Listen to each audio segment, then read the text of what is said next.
So one of the first memories that I have with film is going out to see The Half-Blood Prince. I was like 7 or 8.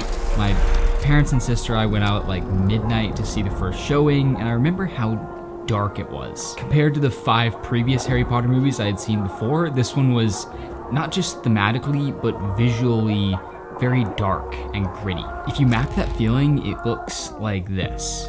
This is the average color of every frame across every Harry Potter movie. I could stare at this all day because it's just a great representation of how color can serve a story. As this storyline gets darker and grittier, so too does its visual. You might not consciously notice this watching most movies, but you can feel it. I watched The Half-Blood Prince years before I had any interest in making films of my own, and that stuck with me. So that's why it's so important, and that's why I want to share it with you today. So let's start out basic and go over the effect that an individual color can have on your audience. It's important to take these into consideration when you're choosing the colors that you show on screen. Visually, the strongest color you can use is red. It's for more reasons than one, often very visually bold and striking. It's associated with power and chaos and rage. Oftentimes, the strongest emotions are tied to the color red. The color red is also just visually stronger than others. Our brains are kind of wired to jump to it, so it pops right out of the frame when it's there, and it's helpful for drawing the eye straight to a subject. On the other side of the scale, colors like blue and green can convey much more laid-back, mellow emotions. Like a dark blue can convey melancholy or sadness, like walking around on a rainy night, or a lighter blue can imply peace and tranquility. Blues and greens can also imply like freshness or health. Think of like clear, clean water or fresh, healthy air and plants. Also consider the distinction between warm colors and cool colors. They can imply temperature literally, like warm colors will imply actual warmth in a scene, and cool colors will imply that a scene is cold.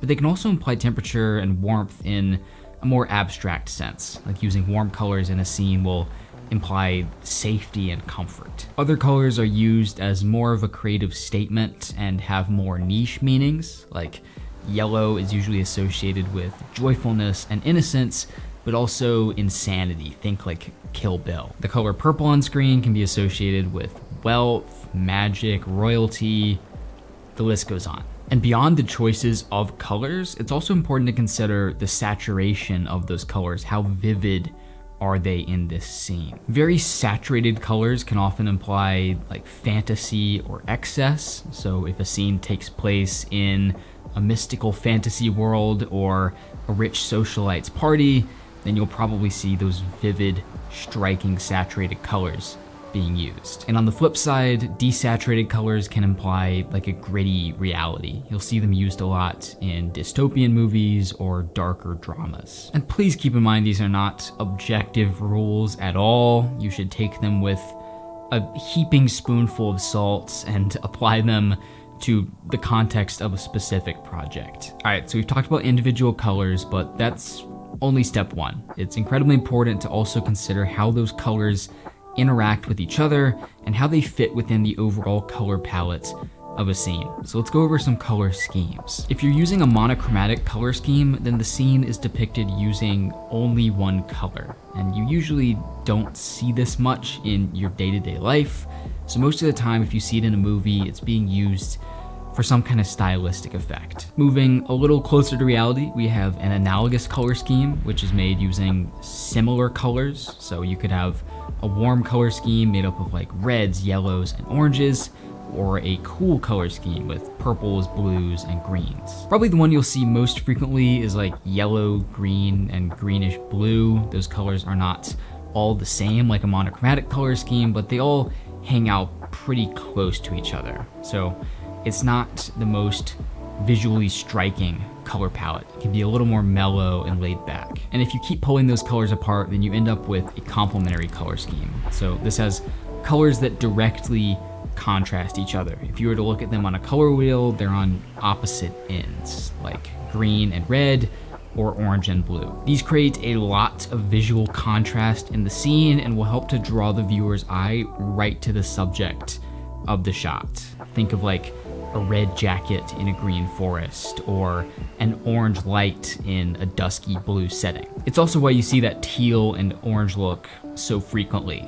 Skin tones usually fall around red and orange, so pairing them with the color teal creates a lot of color contrast and helps them to pop. All right, so we've gone over the color theory behind all this, and now let's move on and talk about a few ways that you can actually incorporate color theory while you're making a project. The first and most effective is scene design, just what you choose to put in front of the camera. So for example, I shot a video with my friend Eric last year in the Olympic rainforest, which is like overwhelmingly green. So we opted to have him wear a red jacket for most of this video. Like we mentioned before, red is a very bold, eye-catching color, and it also creates a complementary color scheme against the green. So he pops right out of that busy forest setting. How you light that scene is also really important. So usually if I shoot a scene during blue hour, then I'll try and have some kind of orange warm light in the shot. So if I have a person hiking during blue hour, then I'll have them wear an orange headlamp,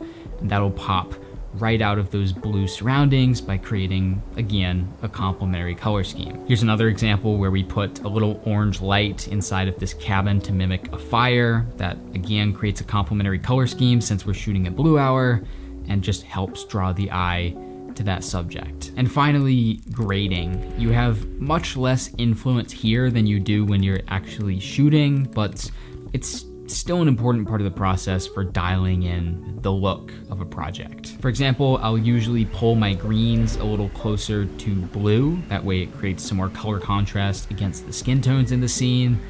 I can't change the actual color of the green on location, so this is a helpful tool for doing that. In the same way, if you're going for a desaturated, gritty, like dystopian look, or even like a Coen Brothers type Western vibe, that's gonna require a bit of grading in post. That's all I have for you today. I hope you've enjoyed this one, learned something new from it. If you did, be sure to subscribe to Adorama TV for more videos just like this one.